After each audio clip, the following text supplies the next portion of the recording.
IG Singh साहब, वज़ीर आला सिंह साहब, वज़ीर आज़म पाकिस्तान साहब, आर्मी चीफ साहब, मेरे साथ एक वाक़या पेश आया है। सबसे पहले तो मेरा जुर्म सुन लें कि मेरे साथ वो वाक़या पेश क्यों आया। मैंने ये 2 अदद जानवर ख़रीदे हैं सुबह रंडो आदम से अपने घर के लिए, कुर्बानी के लिए, और मैं लेकर आ रहा था नूरियाबाद के बाद लकी सीमेंट के बिल्कुल बराबर में रोड पर एक नाका लगाया हुआ था। सिविल ड्रेस में लोग थे, मोबाइलें थी उनके पास, मोबाइलों पे कुछ नहीं लिखा हुआ था, कौन से थे, कहाँ के थे, कुछ नहीं पता। वो जो अफसर था उसने मुंह पे मास्क लगाया हुआ था और काले कलर का चश्मा पहना हुआ था। हमें नहीं पता वो लोग किस चीज़ का टैक्स ले रहे थे। ये टैक्स वो ले रहे थे, ये पर्ची आप देख सकते हैं, ठीक है। अब मैं इस चीज़ से लाइल था, हम गाड़ी सीधा सीधा चलाते चलाते लेके आगे बढ़ गए। वो हमारे पीछे हूटर कसते हुए आए, आके उन्होंने हमें रोका। रोकने के बाद वो कहने लगे जी आप टैक्स पे किए बगैर भाग रहे हैं। तो मैंने बोला सर किस चीज़ का टैक्स? तो उन्होंने मुझे 2022 का कोई पुराना सा लेटर दिखाया। मैंने बोला सर ये तो 2022 का है, आप मुझे 2023 का लेटेस्ट लेटर दिखाएं, क्या चीज़ है, किस चीज़ का है, जो टैक्स है मैं पे करूँगा अगर सरकार का टैक्स है तो वो अफसर मुझसे कहने लगा कि नहीं आप टैक्स पे करें। मैं कहा सर आप मुझे प्रूफ करें, मैं देता हूँ, टैक्स पे करता हूँ।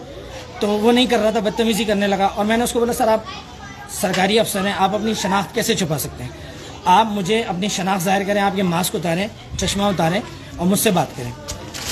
उसने बोला मैं नहीं करता। मैंने बोला सर फिर मैं आपकी वीडियो बनाऊंगा। तो वो एकदम से गाड़ी से उतरा, उसने मुझे 2-3 थप्पड़ मारे। मैं एक हाफिज़ कुरान आदमी हूँ, मुझे 22 साल हो गए कुरान पढ़ाते हुए तरावी में। मुझे 2-3 थप्पड़ मारे, मेरे हाथ से मेरा सेलफोन छीना, मुझे धक्के दे के लाते मार के। उसके साथ जो स्टाफ था तमाम लोग सिविल ड्रेस में थे, किसी के यूनिफॉर्म, किसी कोई यूनिफॉर्म में नहीं था, किसी के सर पे कोई कैप नहीं था, सब सिविल ड्रेस में थे, कॉटन का सूट पहने हुए थे। मुझे गाड़ी में डाला, मेरे साथ ये अंकल थे, इनको धक्के दिए, इनको धक्के दिए। धक्के देने के बाद हमें गाड़ी में डाल के थोड़ा सा पीछे ले गए। पीछे ले जाके उन्होंने मुझे रोक के रखा, आधा घंटा मेरा वहाँ ज़ाया किया। उसके बाद मेरे को नीचे उतारा, मेरी तलाशी ली, मेरी जेब में 7-8 हज़ार रुपये कैश था, पैसे निकाले मेरी जेब से और मुझे ये पर्ची थमाई 600 रुपये की। और पैसे मुझसे निकाले गए हैं 7,500 रुपये।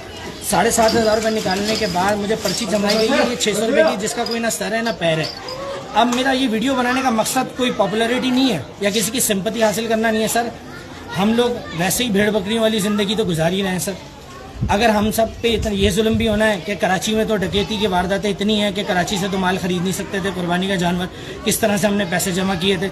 अगर बाहर चले गए, वहाँ से हमने ये वीडियो जानवर ले लिए, लेकर आ रहे हैं तो रास्ते में हमारे साथ ये जुल्म है। मसला पैसों का नहीं है सर, मसला है मुझ पर हाथ उठाया गया, मुझे मारा गया। मेरा जुर्म क्या है, मैंने क्या किया? मैं बहैसियत एक आम पाकिस्तानी तमाम इदारों के सरबराहान से ये सवाल करता हूँ कि मेरा जुर्म क्या है, मैंने क्या किया? अगर मुझे नहीं पता इस चीज़ के बारे में कि ये कोई टैक्स है और मैं बेदहानी में गुजर गया तो मेरा जुर्म ये है कि आते ही मुझे मारा जाए। और मैंने सिर्फ इतना कहा कि आप अपनी शनाख्त ज़ाहिर करें, क्योंकि आप सिविल ड्रेस में हैं, आपने मुझे कोई कार्ड नहीं दिखाया, आप किसी यूनिफॉर्म में नहीं है, मुझे क्या पता आप कौन है, आपके चेहरे पे तो नहीं लिखा हुआ। सर आपसे गुजारिश है तमाम देखने वालों से कि मेरी इस वीडियो को शेयर करें ताकि ये ज़्यादा से ज़्यादा फैले और हमारे हुक्मरानों तक पहुँचे। और आप हुक्मरानों से गुजारिश है कि सर हम पहले ही जुल्म सह रहे हैं, बहुत जुल्म सह रहे हैं सर, ऐसा करें सर हमें मार ही दें ताकि जान ही छूटे, ख़त्म ही हो जाए, चैप्टर ही क्लोज हो जाए, या फिर हमारी इन सब चीज़ों से जान छुड़ा लें। जज़ाकल्लाह। आप सबसे गुजारिश है मेरी वीडियो शेयर करें।